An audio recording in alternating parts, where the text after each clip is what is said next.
Hello everyone, welcome back to my new blog. আশা কৰোঁ সকলো ভালে আছে আৰু ময়ো ভালে আছোঁ। আৰু এয়া চাওক মোৰ পিহু এনায়কৰ লগত খেলি আছে। যিহেতু আমি কাইলৈ যামগে মানে শহুৰৰ ঘৰলৈ, সেইকাৰণে এনায়কৰ লগত পিহুমণিয়ে পুৰা খেলি আছে।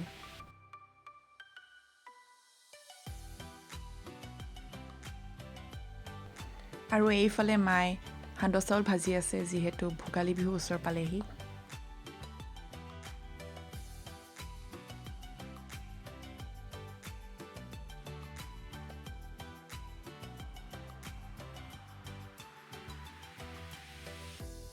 আৰু এয়া সান্দহ ভাজি হৈ গ'ল, এতিয়া পিহিব বাকী। আৰু এইফালে মই দুপৰীয়াৰ ভাত সাজ খাই ল'লোঁ। নিৰামিষ আছিলে, লগতে চালাড আছিলে, তাকে খাই ল'লোঁ। আৰু ভাত সাজ খাই সকলো অসমীয়াকে চাগে এই গুৱা পাণখন দৰকাৰ হয়, তাকে খাই ল'লোঁ।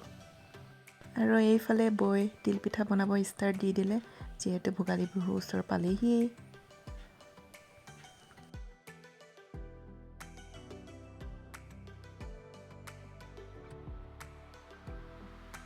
এইফালে বৌয়ে বনোৱা অলপ ভিডিঅ' কৰি ৰাখিলোঁ।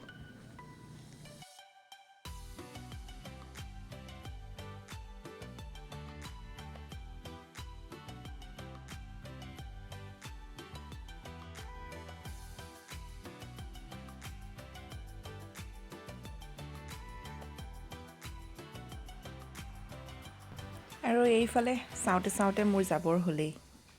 সেয়া গৈ আছোঁ, মা গৈছে আৰু দাদা গৈছে থ'বলৈ মোক।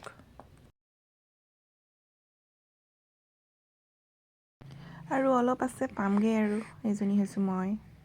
এইফালে চাওকচোন মায়ে কি কি টোপোলা বান্ধি দি আহিছে। চাউল দিছে, জহা চাউল, বৰা চাউল, খাবলৈও চাউল দি আহিছে। যিহেতু আমাৰ মানুহজনৰ ঘৰত খেতি নকৰে, পুৰণা ঘৰত কৰে, কিন্তু আমি চাউল নানো। এইফালে সান্দহ, এইফালে পিঠাগুড়ি।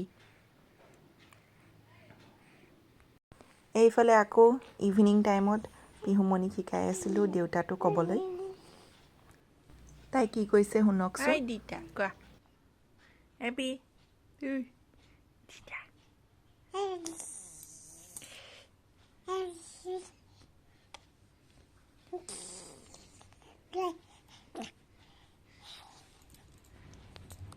আৰু এতিয়া যি দিওঁ তাই খাবলৈহে বিচাৰে।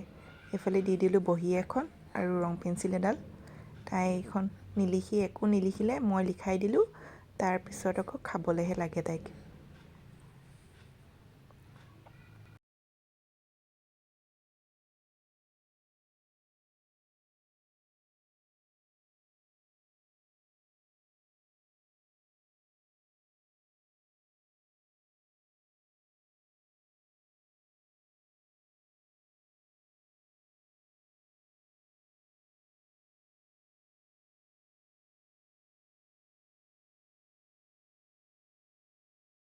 তাৰপিছত আকৌ ৰাতি সাঁজ বনাব হ'লেই নহয়।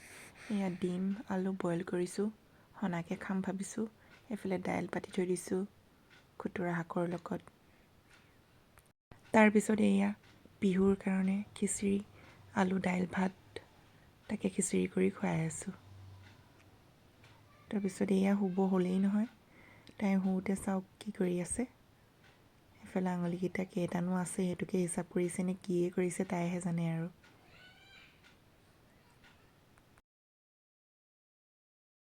আৰু ইয়াতে ভিডিঅ'টো সামৰণি মাৰোঁ ভাবিছোঁ।